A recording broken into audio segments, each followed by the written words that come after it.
हा विभाग इवाडच्या हद्दीमध्ये येतो. या ठिकाणी डॉक्टर बाबासाहेब आंबेडकर रोड या ठिकाणी सतत 2 दिवस मुसळधार पाऊस पडत आहे.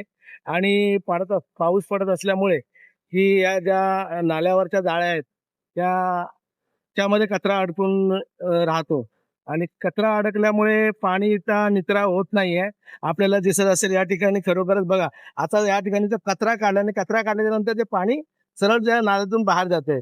खरं तर ज्या जाळ्या आहेत त्या महानगरपालिकेने बसवल्या आहेत, बरोबर आहे. परंतु जर रस्त्यावरून चालणारे जे पब्लिक आहे, आम पब्लिक आहे, त्याच्यामध्ये ते कचरा किंवा जे प्लास्टिक असेल ते प्लास्टिक खरं तर त्यांनी आपण कुठेतरी त्याची म्हणजे आपल्या हातातलं प्लास्टिक आहे ते कुठेतरी टाकायला पाहिजे. तर तसं होत नाही.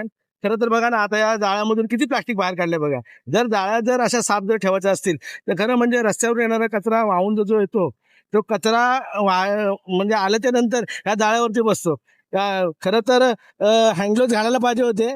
पण मला वाटतं दोन्ही कामगारांच्या हातामध्ये हँडग्लोव्ज नाहीये. मला वाटतं हँडग्लोव्ज होते. कामगार सांगतात की ते हँडग्लोव्ज फाटल्या बसल्यामुळे ते काढलंय की हँडग्लोव्जने काम करू शकतो, पण हँडग्लोव्ज त्यांच्या हातामध्ये नाही. खरं तर हँडग्लोव्ज पाहिजे. सतत 2 दिवस पाऊस पडतोय आणि पाऊस पडत असताना तुम्ही कशा पद्धतीने काम करता? तुम्ही तर व्हिडिओच्या माध्यमातून बघितलं असाल की कशा पद्धतीने आम्ही काम करतो.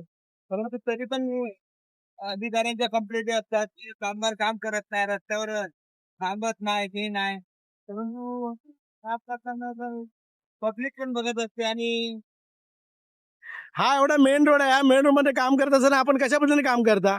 तुम्हाला काम करताना म्हणजे बाकीचं काय इतर सुविधाची गरज वाटते का? मेन रोडवरती काम करत असताना तुम्हाला इतर गोष्टीची काय सुविधा वाटते का? काही गोष्टी अशा आहेत की त्या ठिकाणी एक कचऱ्याचा कागद गाड्या थांबत नाही. एखादा एक ठिकाणी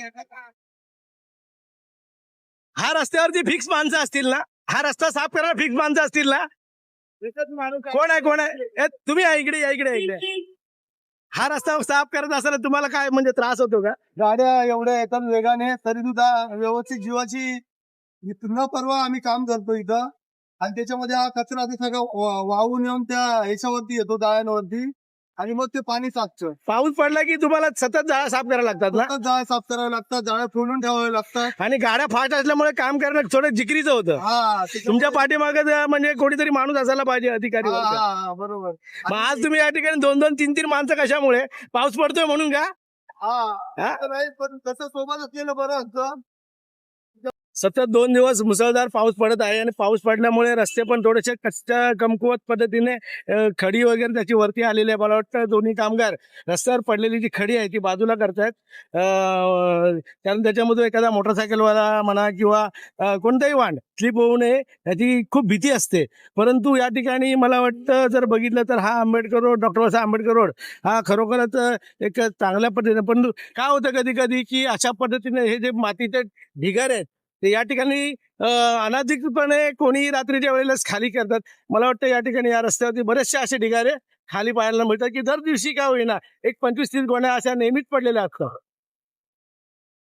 जर या ठिकाणी जर बघितलं तर जो रस्त्यावरती सतत पाऊस पडत असल्यामुळे रेती आणि बारीक खडी ही रस्त्यावरती आलेली आहे आणि याच्यावरती एखादा मोटरसायकलवाला स्लिप होण्याची शक्यता, दाट शक्यता असते. कारण मोटरसायकलवाल्यांना कामगारांच्या वतीने असं म्हणणे, कामगार म्हणतात की जर किती गाड्या वाहनांना हात दाखवला तरी पण वाहनं ही सुसाट वेगात पळत असतात की ते आपल्या जीवाची पर्वा करत नाहीत आणि आम्हाला पण काम करताना फार जिकरीचं होतं.